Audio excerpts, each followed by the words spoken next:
This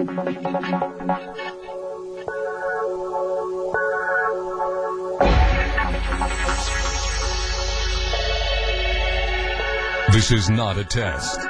It is the future. Ground Zero with Clyde Lewis.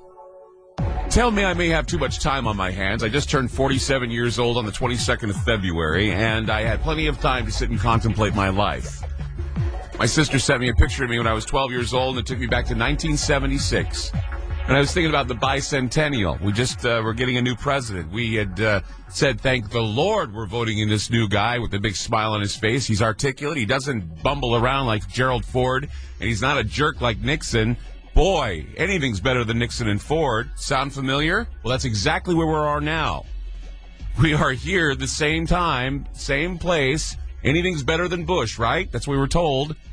Now we have Obama dipping into the strategic oil reserves.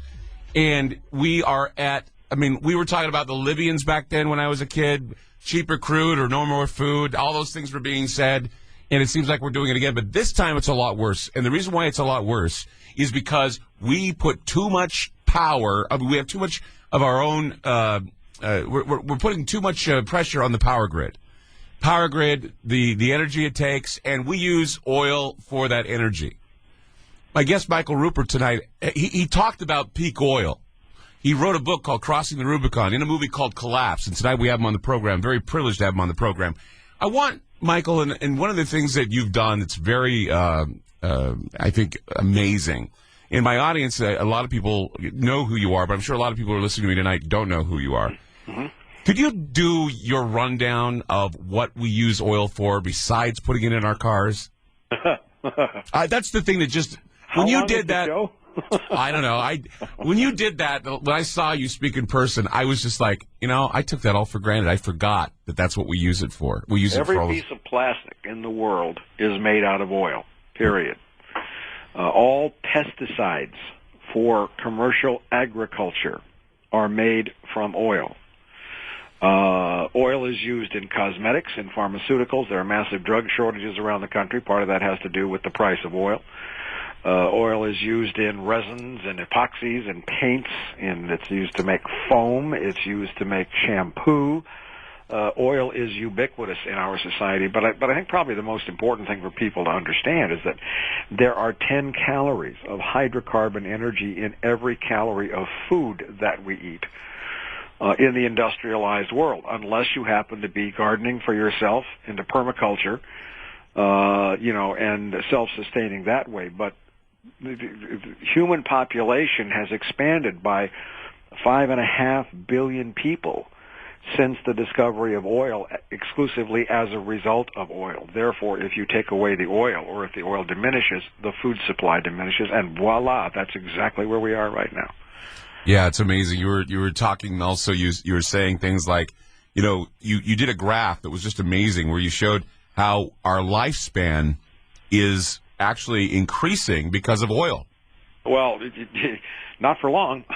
Right. But you were saying back, it's so funny because it was just like yesterday I saw you, and now here we are, in the middle of what you said was going to happen back in 2004, 2005. Yeah, it's very strange for me to really watch all this happening. It's tough. It's exactly why I asked you in the beginning of the show how you felt, because that's the thing, is that your lecture was inspiring, and your books have inspired people.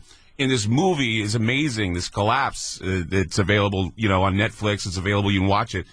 And everything that you've said has happened, or it is happening, even more so, I guess, darker than what you were putting it. You were just demonstrating to us that we rely so much on oil for our lives, our lifestyles, the energy we consume.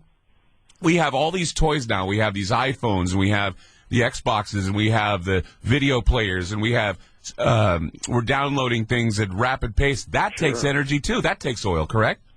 All of it does. But I think the single most important thing for anybody to understand is that there is a 96% correlation between GDP growth and greenhouse gas emission, that being from coal and oil. Natural gas, when you burn it, doesn't emit. But the point is that oil powers 95% of the transportation in the world.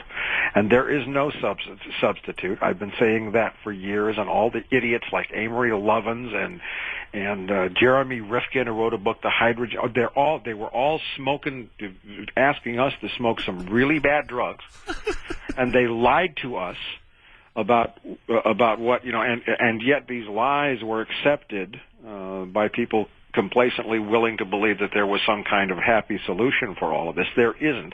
There is nothing that can support the edifice built by fossil fuels. Now, all this money that's been printed since 2008, $25-30 trillion, which is all debt, can only be serviced if there is GDP growth. But we passed peak oil in 2006. There can be no more GDP growth. That means all this debt's going to default.